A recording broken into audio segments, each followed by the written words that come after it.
Shalom, shalom, bien-aimés du Seigneur, héritiers selon la parole, héritiers selon l'auteur aux Hébreux, qui déclare donc en Hébreux 1, verset 14, que nous sommes héritiers.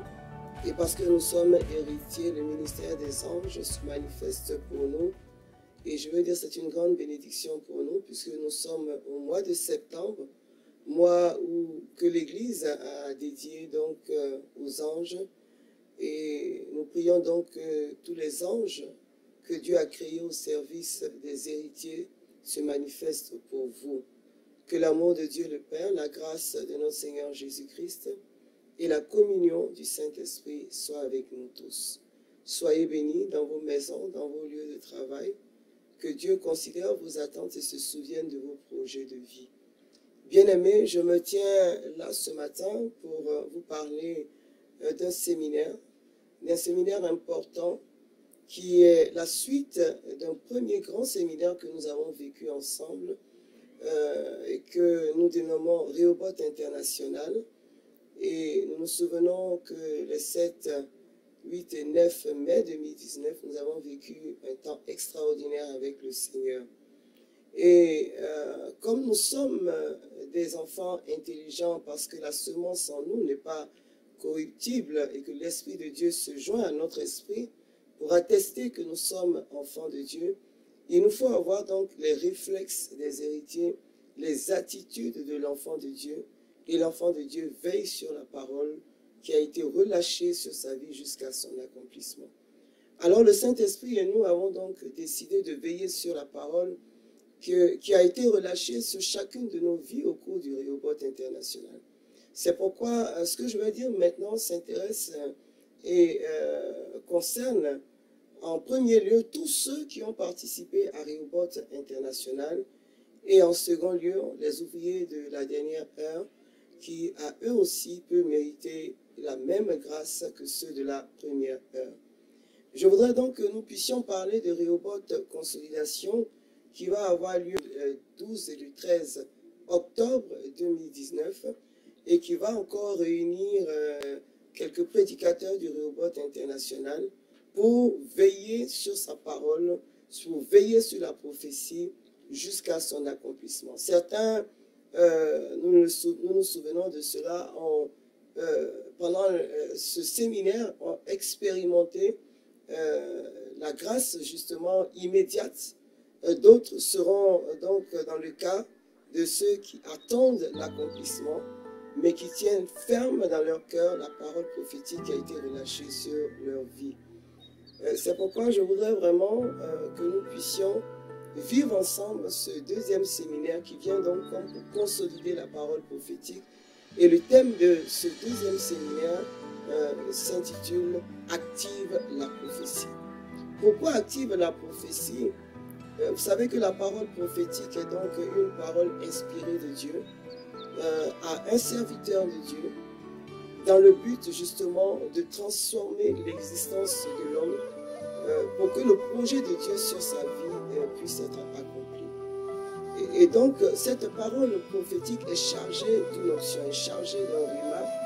Et pour nous, enfants de Dieu, il nous faut d'abord l'accueillir comme une parole qui vient de Dieu. Il nous faut aussi garder en nous les vertus de la patience et avoir l'assurance qui est le fondement de la foi. Et l'auteur aux Hébreux dira en Hébreux chapitre 11 que la foi c'est la ferme assurance des choses qu'on espère et la démonstration des choses qu'on n'a pas encore vues. Pour comprendre vers où nous voulons vous conduire, nous allons partager avec vous la parole de Dieu. Et la première parole que je voudrais partager avec vous est tirée de Ézéchiel chapitre 12 à partir du verset 26. Que dit cette parole? La parole de Yahvé me fut adressée en ces termes. Fils d'homme, voici que la maison d'Israël dit. La vision que celui-là voit est pour une époque lointaine. Eh bien, dis-leur, ainsi parle le Seigneur Yahvé. Il n'y a plus de délai pour toutes mes paroles. Ce que je dis est dit et se réalisera oracle du Seigneur. Voici donc la parole qui a été dite au prophète Ézéchiel, envoyé par Dieu, prophète majeur et qu'on appelle en général prophète du Saint-Esprit. Et Ézéchiel donc qui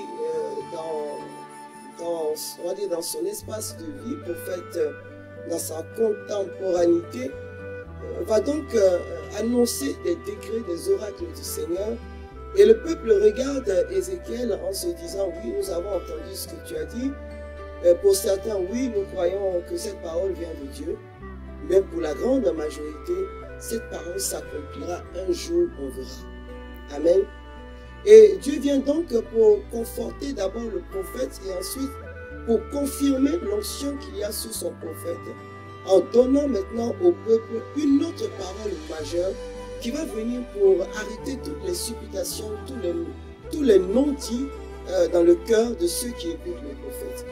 Et le Seigneur lui dit quoi? Il dit, dis-leur que si dans leur cœur ils se sont dit que les paroles que je suis en train de dire maintenant vont s'accomplir dans un temps très long, dis-leur que maintenant ce que je dis, la parole prophétique que j'ai relâchée, cette parole-là va s'accomplir immédiatement et sans délai. Je voudrais dire à quelqu'un, à Rehoboth, tu as entendu beaucoup de choses. À Rehoboth, la prédication elle-même des prédicateurs était prophétie. Tu les as saisis dans l'enthousiasme. Et peut-être que ton cœur était comme le cœur de beaucoup de croyants qui viennent aux missions, aux évangélisations, qui au contact de la parole de Dieu, au contact du relâchement de l'onction et de la manifestation du charisme du serviteur, ont le cœur embrasé, qui sont enthousiastes, joyeux et qui, quelques jours après, retombent dans leur état premier parce qu'ils ont laissé les pensées de leur chair s'imposer à eux et leur dire, premièrement, est-ce que cette parole était pour toi? Deuxièmement, si même d'aventure elle était pour toi, ne te leurre pas, elle ne va pas s'accomplir aujourd'hui. Et donc, cette parole vient pour dire à toutes ces personnes, ce qui a été dit de la part du Seigneur et qui a été relâché par la bouche de tous ses serviteurs, s'accomplira et s'accomplira sans délai. Il est vrai que 1000 ans sont comme un jour pour Dieu. Et il est vrai que Dieu nous exauce au kairos, Dieu nous exauce au jour favorable. Mais je voudrais te dire que le kairos, c'est également ce temps que tu as vécu. C'était le jour favorable de Dieu. C'est parce que c'était le jour favorable de Dieu pour toi que, porté par les anges, tu es arrivé dans cette salle de l'Hôtel Ivoire et que tu as été au contact de la parole prophétique qui a été relâchée sur ta vie. Et donc, cette parole prophétique, je suis venu te le dire, que le prochain Rehoboth international n'arrivera pas que tu n'aies vu de tes yeux de chair ce que la parole a dit te concernant. Rehoboth de l'année 2020 ne devra pas arriver et n'arrivera pas parce que les paroles qui sortent de la bouche de Dieu sont oui et amen, sans que tu n'aies vécu pleinement et que tu n'aies tenu dans tes mains ton témoignage. Et donc je suis venu te dire que le délai dont parle le Seigneur, c'est pour maintenant et ta prophétie, celle qui a été relâchée sur ta vie, est en train d'arriver au terme de l'accomplissement. La deuxième parole que je voudrais partager avec toi, bien-aimé, elle est tirée du livre de Saint-Pierre, de l'épître de Pierre, au chapitre 1, et je voudrais la saisir pour toi à partir du verset 19. Que dit cette parole? Ainsi, nous tenons plus ferme la parole prophétique. Vous faites bien de la regarder, comme une lampe qui brille dans un lieu obscur. Je veux mettre une virgule là, pour revenir donc sur ce verset 19 qui dit « Ainsi nous tenons plus ferme la parole prophétique, et vous faites bien de la regarder. » Garde la vision, garde la prophétie dans ton rétroviseur. Ne t'en détourne ni de près ni de loin, ne t'en écarte point. Sois focus sur la parole prophétique. Car, dit Saint-Pierre, il dit, c'est comme une lampe qui brille dans un lieu obscur. Même si en apparence, les choses semblent n'avoir pas bougé, cette parole prophétique bien-aimée, elle brille. Et nous savons que devant la lumière, les ténèbres finissent toujours par reculer. Devant la lumière qui nous vient de là-haut, les ténèbres finissent par céder. Le thème du Rehoboth international était tiré de Isaïe 60, verset 1 qui disait « Lève-toi et brille ». Bien-aimé, cette parole, elle était pour toi, elle est aujourd'hui encore pour toi. Je continue donc cette parole de Saint-Pierre. Il dit « Jusqu'à ce que le jour commence à poindre et que l'astre du matin se lève dans vos cœurs. Avant tout, sachez-le, aucune prophétie d'écriture n'est objet d'explication personnelle. Peut-être que tu n'as pas saisi le contenu de la prophétie. Ou peut-être que tu as saisi la surface. Maintenant, l'état de ton cœur aujourd'hui te permet de donner des déclinaisons qui ne sont pas des pensées de Dieu. L'état de ton cœur aujourd'hui te conduit à repenser la prophétie avec ton intelligence humaine. Je suis venu te dire dans ce petit partage que la prophétie qui t'a été dite, elle a été dite avec toute son essence, toute sa quintessence et elle ne sera pas diluée ni par des personnes extérieures à toi, ni par les événements extérieurs, ni par toi-même. Parce que la parole de Dieu ne dépend pas de ton attitude, de la disposition de ton cœur qui est enclin à croire que Dieu n'est pas capable de. Dieu veille sur sa parole et je voudrais dire cela à quelqu'un. Et je voudrais te dire, bien-aimé, que tu n'as pas besoin de chercher des explications à la parole prophétique. Parce que Dieu est responsable de la parole qu'il te donne. Parce que Dieu assume la parole qu'il te donne. On se souvient, bien-aimé, que dans le livre des Juges, au chapitre 6, lorsque Gédéon est allé détruire l'autel de ses parents, ceux qui étaient encore idolâtres des dieux Baal ont voulu mettre fin à la vie de Gédéon. Alors ils sont allés trouver le papa de Gédéon en lui disant « Il faut que tu nous livres ton fils pour que nous le mettions à mort. » Alors le papa de Gédéon a dit « Mais pourquoi voulez-vous que je vous remette mon fils Gédéon? Mais le Dieu que vous êtes venu défendre là, il ne peut pas se défendre lui-même. Mais s'il est vraiment Dieu, il peut se défendre lui-même, il peut se rendre justice. Il n'a pas besoin que vous veniez, il peut régler ses comptes avec ce Gédéon. C'est pourquoi Gédéon a été surnommé Yérubal. Bien-aimé, je suis venu te dire que le Dieu qui t'a donné cette parole, il est conséquent avec lui-même. Il n'a pas besoin d'explication. Il est capable de se défendre, de défendre sa parole. Sa parole, il l'assume pleinement. Sa parole, il l'assume pleinement. Et tu ne peux pas vouloir t'ériger en juge entre la parole prophétique que Dieu a relâchée sur ta vie, toi et Dieu. Non. Ce qui a été dit de la part de Dieu a été dit de la part de Dieu. Et tu ne peux rien changer à cela. Laisse la parole continuer son chemin. Elle atteindra son but. Car tel est l'objectif de Dieu sur ta vie.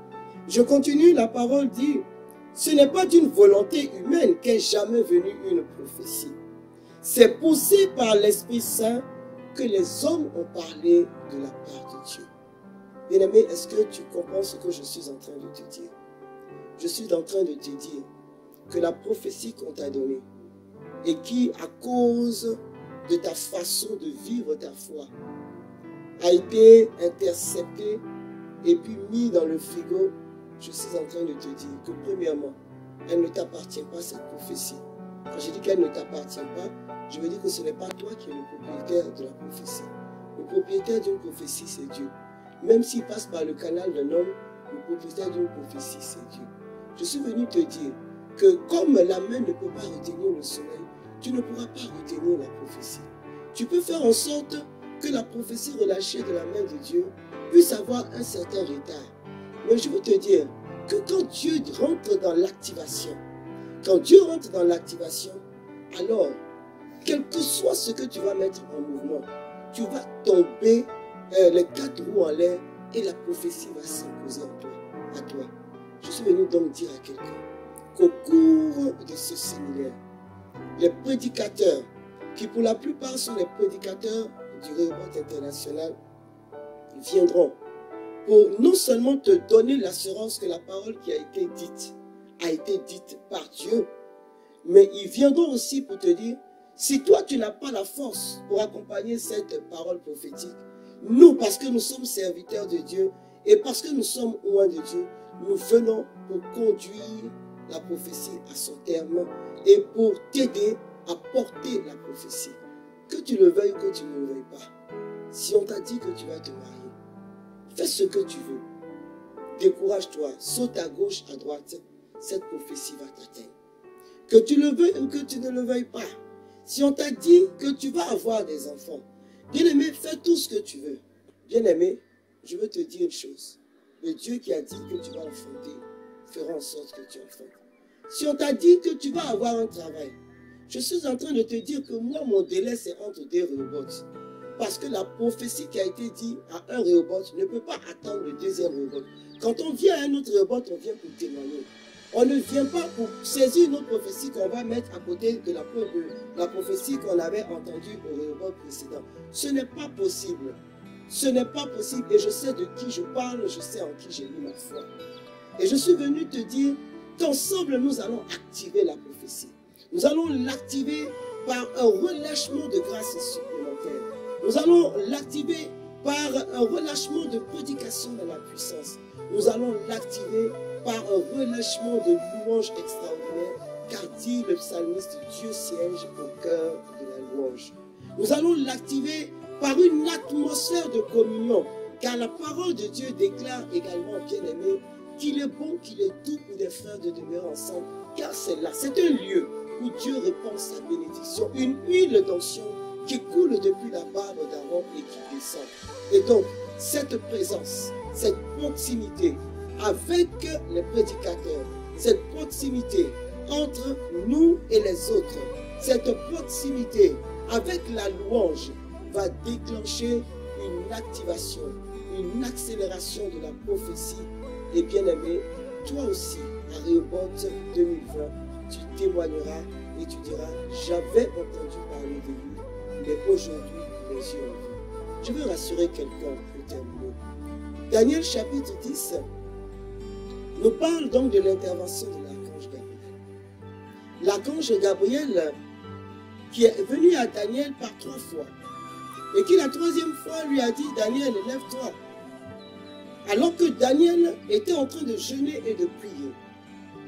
Daniel jeûnait et priait pourquoi? Il priait parce que il ne comprenait pas que les paroles de prophétie qui avaient été relâchées sur le peuple d'Israël ne se réalisaient pas. Alors que Dieu avait situé ces paroles dans un terme. Dieu avait dit que le peuple d'Israël qui était sous le poids d'un maître, qui était sous le poids de l'esclavage, qui était sous le poids de la persécution, Dieu avait fixé un terme pour que le peuple retrouve sa liberté et son identité d'enfant de Dieu. Mais ce terme était passé. Et Daniel ne comprenait pas. Et Daniel a commencé à rappeler à Dieu, mais Seigneur, je ne comprends pas. Tu as dit telle chose, tu as dit telle chose. Mais regarde le poids, le fardeau qui pèse sur ton peuple. Alors Gabriel, Saint Gabriel, l'archange Gabriel, on va dire à Daniel, il va lui dire, Daniel, écoute-moi bien. Il dit, ce n'est pas parce que ta prière n'était pas bonne. Ce n'était pas parce que tes jeûnes n'étaient pas agréables à Dieu. Et quand nous lisons ce passage de Daniel chapitre 10, il dit, quand tu as jeûné et que tu as commencé à prier, il dit, Dieu m'a envoyé vers toi depuis le premier jour. Il dit, quand Dieu a entendu tes paroles, à cause des paroles que tu as dites à Dieu, ces paroles qui n'étaient rien d'autre que des paroles pour ramener au bon souvenir de Dieu la prophétie qu'il avait dite sur son peuple, il dit, Dieu m'a envoyé vers toi. Mais écoute-moi, Daniel, pendant que je venais, il dit que le prince de Perse c'est qui? Ce sont les sorciers. Le prince de Perse, c'est qui? Ce sont les ennemis. Le prince de Perse, c'est qui? Ce sont tous ceux qui sont infiltrés dans ton entourage et qui ont peut-être entendu cette parole prophétique et qui se sont levés pour ne pas que cette parole puisse s'accomplir. Le prince de Perse, c'est peut-être ta meilleure amie avec laquelle tu marches et qui a entendu ce que le Seigneur avait dit de toi. Le prince de Perse, c'est peut-être ce collègue de travail qui a décidé d'être un obstacle entre ta promotion et toi. Le prince de Perse, c'est peut-être ta sœur du groupe de prière qui a commencé à élever des prières machiavéliques pour ne pas que ta bénédiction arrive à son terme. Mais Gabriel dit, il dit, écoute-moi bien Daniel, homme de prédilection. Homme de prédilection. Et je sais que vous qui m'écoutiez êtes des enfants de prédilection. Parce que héritier de Dieu. Parce que serviteur de Dieu. Parce que adorateur du Dieu vivant. Parce que racheté de Dieu. Parce que sacerdoce royal. Parce que peuple acquis. À vous aussi, la promesse qui a été dite. Dieu avait déjà, quand vous vous étiez mis en mouvement, et je l'espère, que vous vous êtes mis en mouvement, quand vous aviez entendu la parole, que vous vous êtes mis à prier. Et j'espère que pour certains, vous avez commencé à jeûner, afin que votre homme intérieur se fortifie en Christ, et que vous soyez en agréable odeur, en odeur parfumée avec le Seigneur. Gabriel dit, Dieu m'a envoyé vers toi, mais quand je venais, tes ennemis se sont levés, mais Saint Michel Archange est venu à mon secours. Il a pris le relais du combat. Je suis venu dire à quelqu'un que si la prophétie n'a pas encore commencé, peut-être que le prince de Perse est debout. Mais ce jour, en ce mois de septembre dédié aux anges, j'invoque et j'appelle l'intervention de Saint Michel Archange, afin qu'il se mette en mouvement comme il l'a fait pour Daniel. Et comme il a fait pour Daniel, il combattra le prince de Perse. Il combattra tes ennemis. Et Gabriel dit, alors, quand Saint Michel est venu, alors, quand Saint Michel est en train de venir pour toi, bien-aimé, pour toi, ma soeur, pour toi, mon frère, il dit, alors, j'ai trouvé le chemin et je suis venu jusqu'à toi. Je suis venu te donner l'exaucement de la parole prophétique. Que quelqu'un dise oui et amen. Dieu est vivant. Bien-aimé, quand Dieu donne sa parole, les saints sont en mouvement. Quand Dieu donne sa parole, les anges sont en mouvement. Quand Dieu donne sa parole, sa main puissante est sur nos vies. C'est pourquoi je voudrais t'inviter le 12, le 13 octobre 2019 au Centre d'Espérance et d'Impact à la Riviera 4 Beverly Hills. Nous sommes on va dire très limités en place, d'accord? C'est un centre qui ne peut accueillir au maximum que 600 personnes. 600 personnes que Dieu a convoquées pour ce temps. Viens vivre ce temps. Viens vivre ce temps et la prophétie, tu la verras se manifester pleinement et totalement. Et Rehoboth 2020 sera pour toi le lieu de ton témoignage. Que Dieu te bénisse, qu'il bénisse ta famille, qu'il bénisse tes projets, que Dieu lui-même te porte sur son dos, afin que tu sois et que tu demeures son préféré, sa préférée. Shalom à tous, Dieu est vivant.